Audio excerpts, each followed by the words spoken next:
Goku versus Gojo. Honestly, I was sort of avoiding this for quite some time because I didn't want this to just be a Saitama situation where we kept just saying, well, based on what we know, this is what Gojo can probably do, but maybe more. It was always pretty boring to do that, but now that we've seen spoilers, a lot of Gojo versus Sukuna, this is pretty much cut and dry on what we can expect from him. Just like when Saitama eventually faces off against Cosmic Garo and showed us more of his power. This topic also seems to go through the recycling bin on Twitter or wherever else all the time and is constantly regurgitated and discussed, so I thought I'd finally answer it myself and end the conversation. Let me teach you guys everything you need to know about Goku versus Gojo.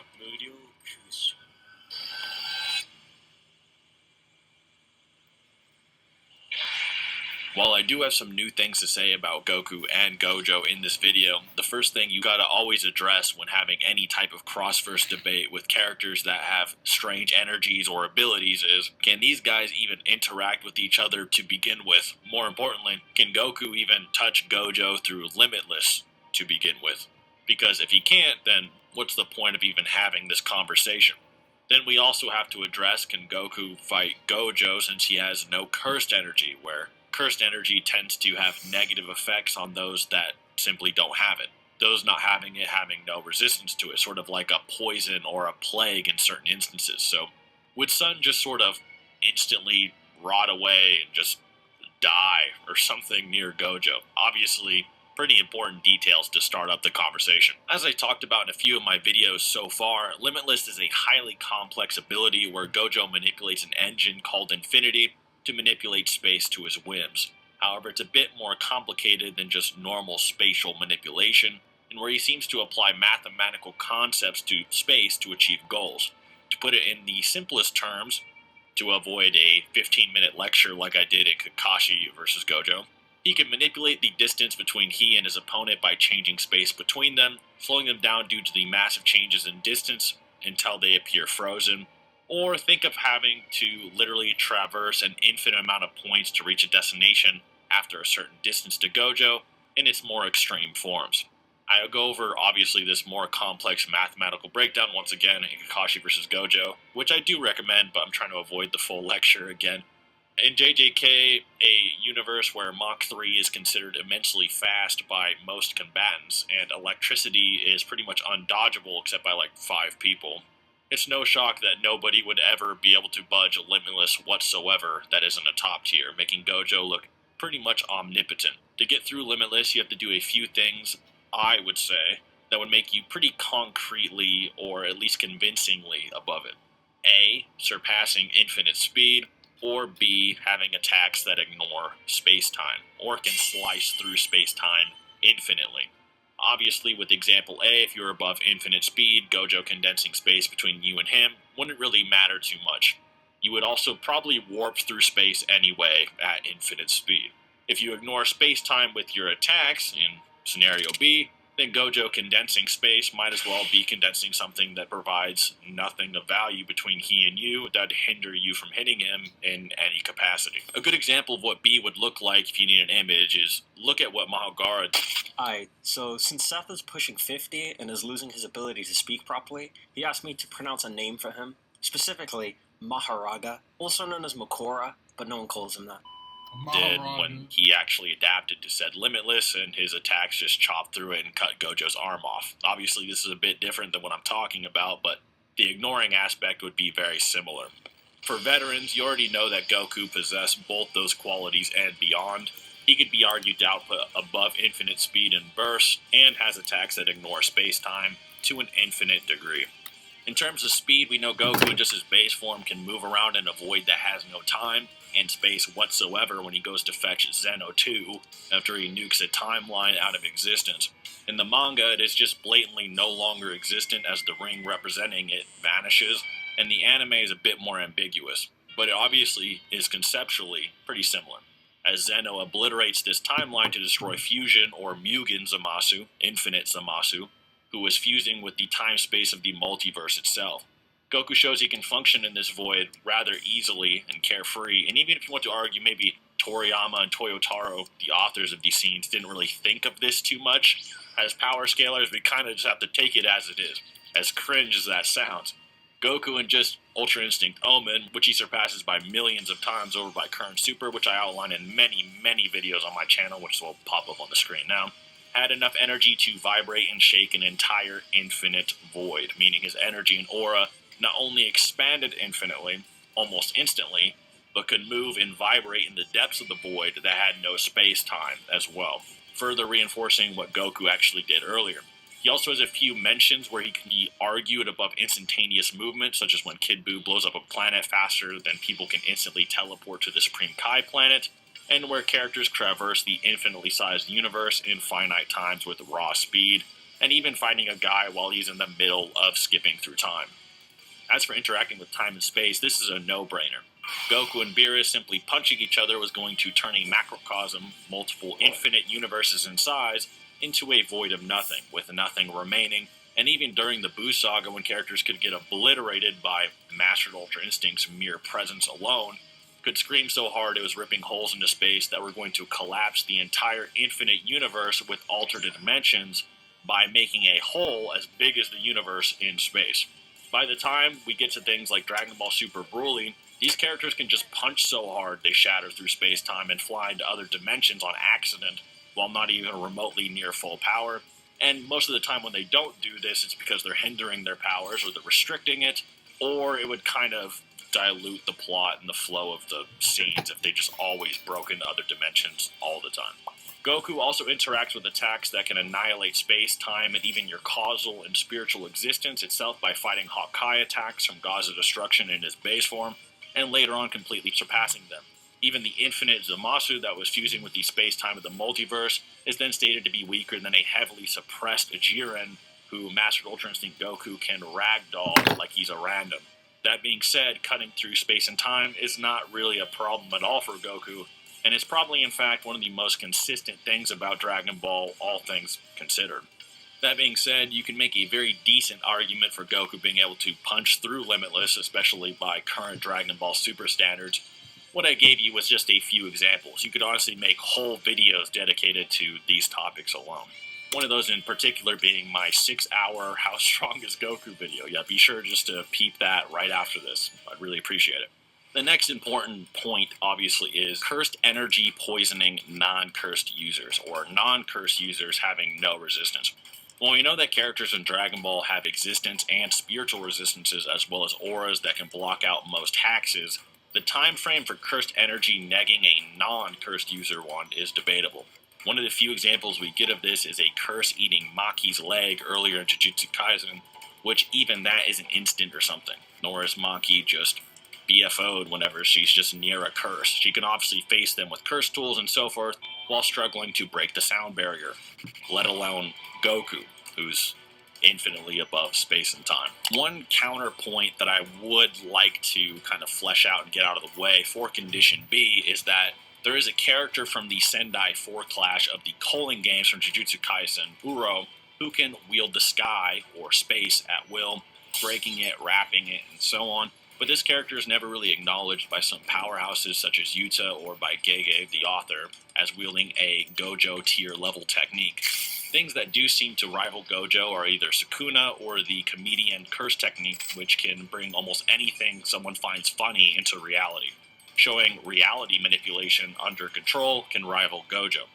And the only reason I would say Uro doesn't rival Gojo with this one move is that Gojo too manipulates and moves space and would simply overpower her while she tries to move it about. Gojo's Limitless also consists of numerous attacks as well as Infinite Void that far exceed her capacity to simply wiggle space around a bit. Her moving space around a bit is also not the same as utterly destroying it and ignoring it on a universal and beyond infinite scale that you can argue Goku can do, and potentially even Gojo, which I will get into here soon. That being said, while it may have seemed like a crazy Goku meat writing session here, I really had to hammer that home that this topic could even happen whatsoever. You'd be surprised how stubborn people can be sometimes. Yeah. So let's get into the new facts about Gojo that I think you guys will find interesting and just how strong I think he's really gotten. The strength of the Jujutsu Kaisen verse has honestly really exploded just the past few dozen chapters to an absurd degree. They went from hyping up Mach 3 and destroying cities to just some girl crapping out a black hole that could destroy the entire planet, warping time and space in the same arc. There wasn't even really a build-up to this level of scaling. This black hole is a technique Kenjaku could survive, albeit the technique was suppressed in a radius due to a barrier erected by a character named Tengen and Yuki Tsukumo, the girl who created the black hole. Yet Kenjaku thinks if he wasn't hugging Sukuna's leg like a child when Gojo got out of the prison realm box, he would have been killed instantly, showing that the spatial manipulation that Gojo does is probably beyond that of a black hole to an immense degree.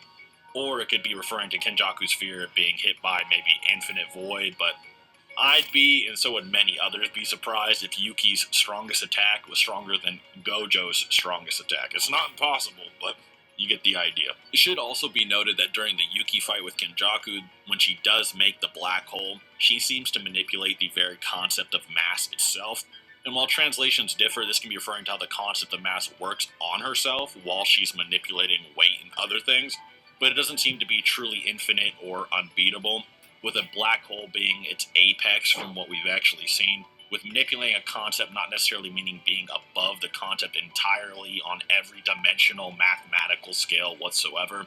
It could be referring to a grounded version from what we know. In another fight, we get an interesting scene where Sukuna faces off against a revived sorcerer named Yorozu, and in this battle, Yorozu launches an attack that creates a perfect sphere that is infinitely compressed and basically untouchable. When reading this, I did some research and found that the reason for this is that because to make a perfect sphere in reality is pretty much almost impossible.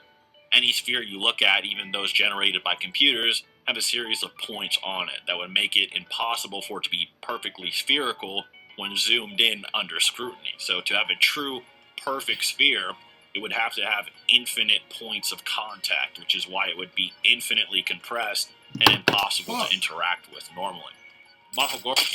Maharaga, adapting to the type of technique Yorozu uses, then just punches through the perfect sphere and obliterates it. Now, while this doesn't mean Jujutsu Kaisen is universal or something like that, it does show that Maharaga and many of the other characters can actually adapt to these things infinitely. It is not even an exaggeration. This is why it's so insane, and it's harder for the Shikigami to adapt to Limitless and its many forms, as it shows Gojo's precision truly is infinite points with infinities, or dealing with many infinite sets of information when you're learning about it, such as how his infinite void is described, which is just being dragged into Limitless.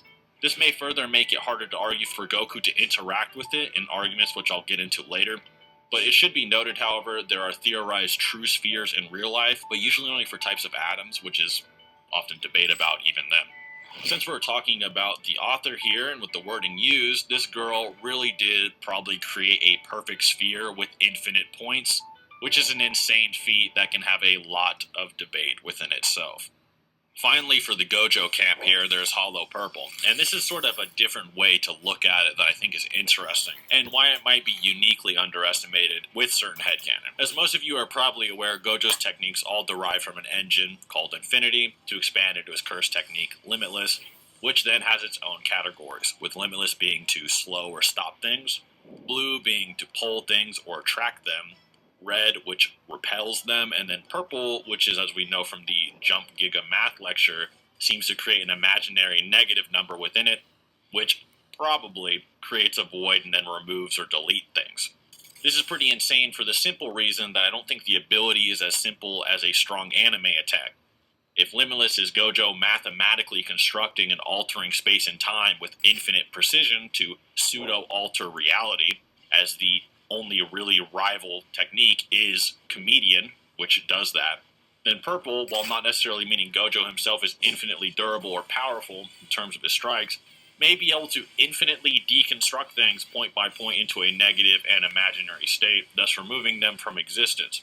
Purple is a bit inconsistently displayed and kind of weird, and honestly I kind of question if the author even knows what this technique does most of the time.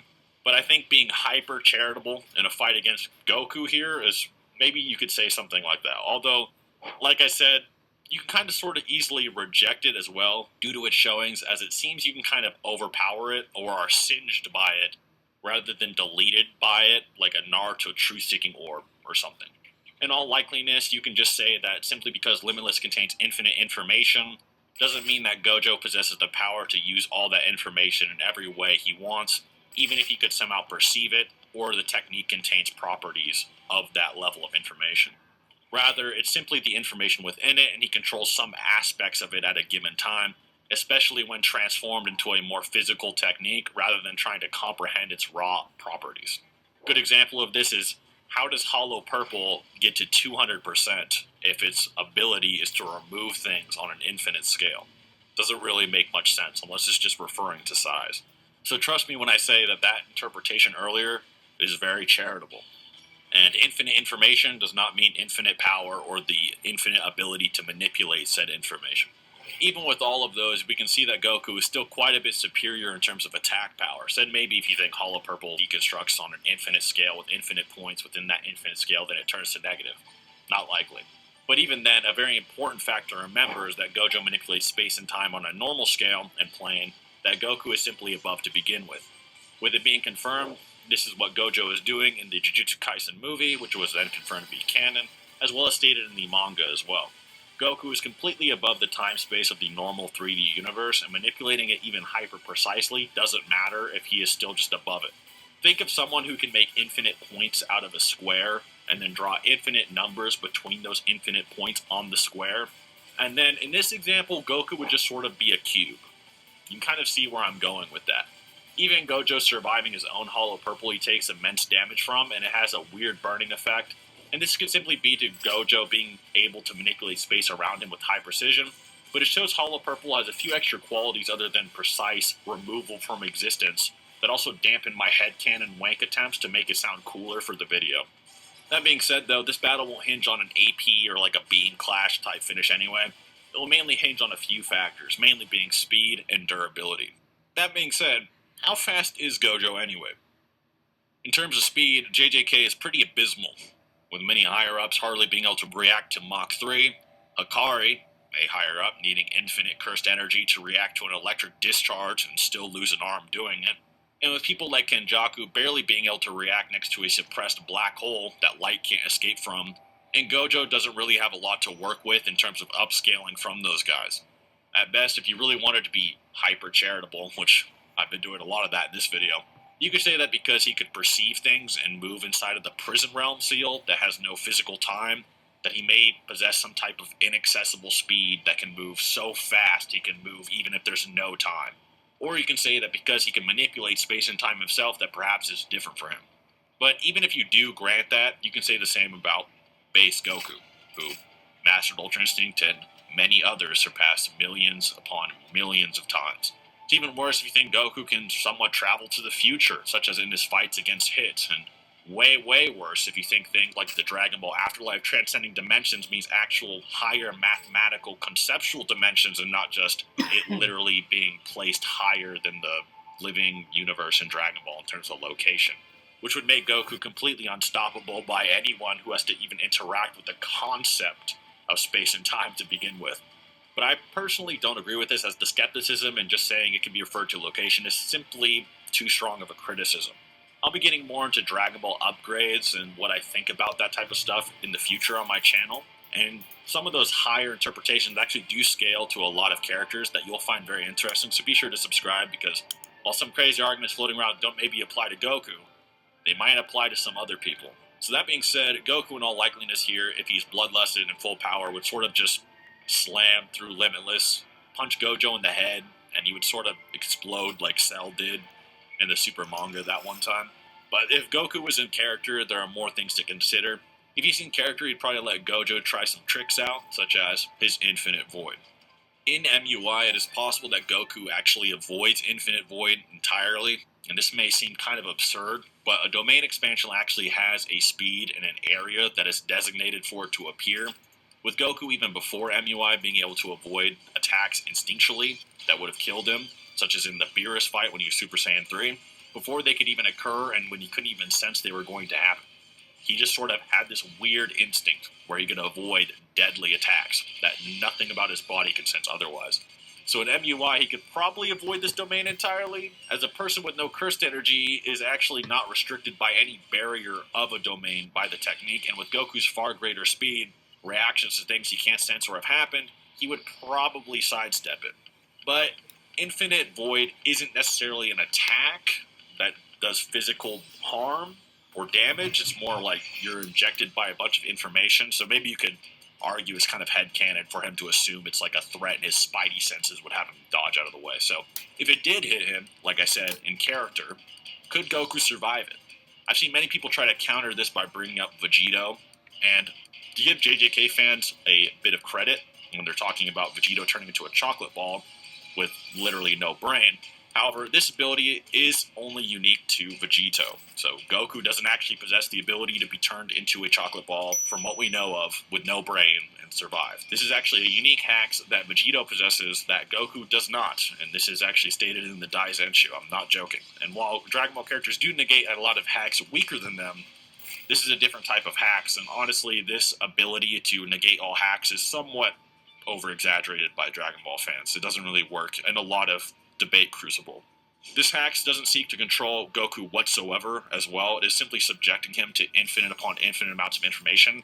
It's sort of like him being teleported into a spot that just so happens to have these properties all around him. So say that if you're teleported into a bright room, you're sort of just seeing these bright lights and it's like blinding you. It'd be like that, but just sort of information going into his brain. So hearing something or seeing something or feeling something is information. So in this case, you don't really fight any power, just your own senses. I've thought about it, and it may be possible to argue that Goku can tell the difference between someone with, say, 1 power and infinite power. It is different, and all the levels in between that, Goku may actually be able to process an infinite set of information and beyond, as crazy as that sounds. But it does seem like a stretch. An infinite void works infinitely, and every infinite within that infinite has its own infinite set you have to absorb. So if there's the letter A in this void, you have to absorb A infinite amount of times, and then everything else in all reality infinite amounts of time. So considering even normal people can apparently be subjected to this hyper briefly or very weaker lower dimensional curses, do you guys think Goku could take it? I'll leave that up to you guys. That's kind of all the information about it. In my honest opinion, full power, this would never even happen. But if it did, I'm curious. I'm a bit more open to this, and I'd love to hear your thoughts. There's also the argument of, should we make energy types equal? So in this instance, Goku would get hit by the domain barrier like normal because, say, his ki would just be work like cursed energy. In this case, Goku would probably be also launching off a black flash with every single punch and multiplying his power level by the power of 2.5 times almost every single strike while ignoring Limitless, so that doesn't really help. It also is still iffy if the domain is fast enough to hit him, if Goku isn't like just Gokuing for plot-induced stupidity or dramatic effect like he usually does. And in MUI, this is far less common or likely. Once again, still curious what you guys think. That being said, though, guys, that's pretty much everything you need to know except for maybe the Mafuba, but Goku never really carries the tools around to do it, and it doesn't really matter in this battle. Either Goku is really fast, can break through Limitless, and doesn't get KO'd by Infinite Void, or it's a wrap. Mafuba doesn't really change anything. As a little bonus, I've been seeing Kid Buu versus Gojo pop up lately, so I'll go over that just a little briefly. Kid Buu, as most people have brought up, probably wouldn't really care about Gojo and would just blow up the planet. I actually agree with that assessment. That is actually what he does in the story. However, Gojo might actually be able to survive in the void of space quite a long time due to reverse curse technique and his ability to change how space works around him. Although, it also then depends if Kid Buu just blows up the planet and then just starts zipping around the universe and just ignores him. So Gojo's just flying around in space, just until his brain rots away from reverse curse technique. Kid Buu at full power should be able to rip through space like Buuhan and Super Buu.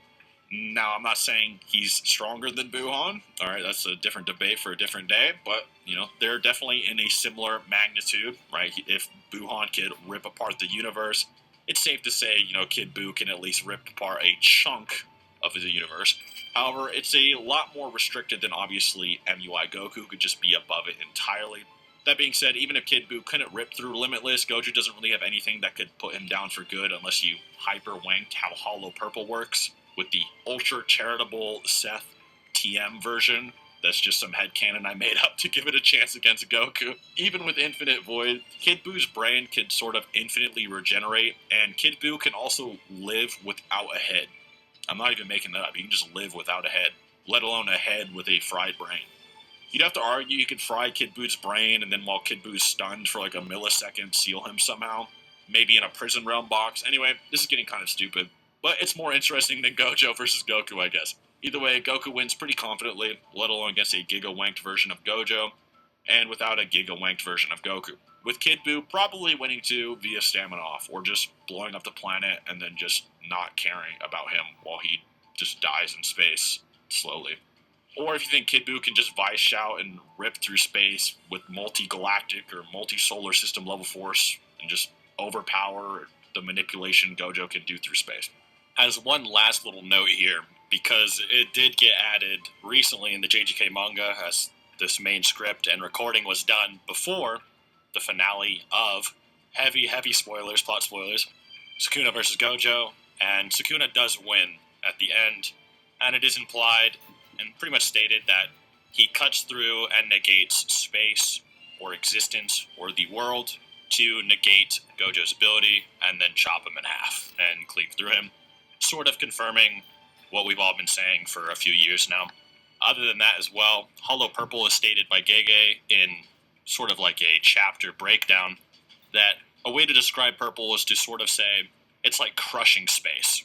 So the statement that I made of it hyper deteriorating and removing anything it touches to negative is in fact heavily wanked and not implied, as Gojo's Infinity and Limitless seems to just be manipulating space and time, and is confirmed now with the finale of Gojo's life, as well as the chapter ending.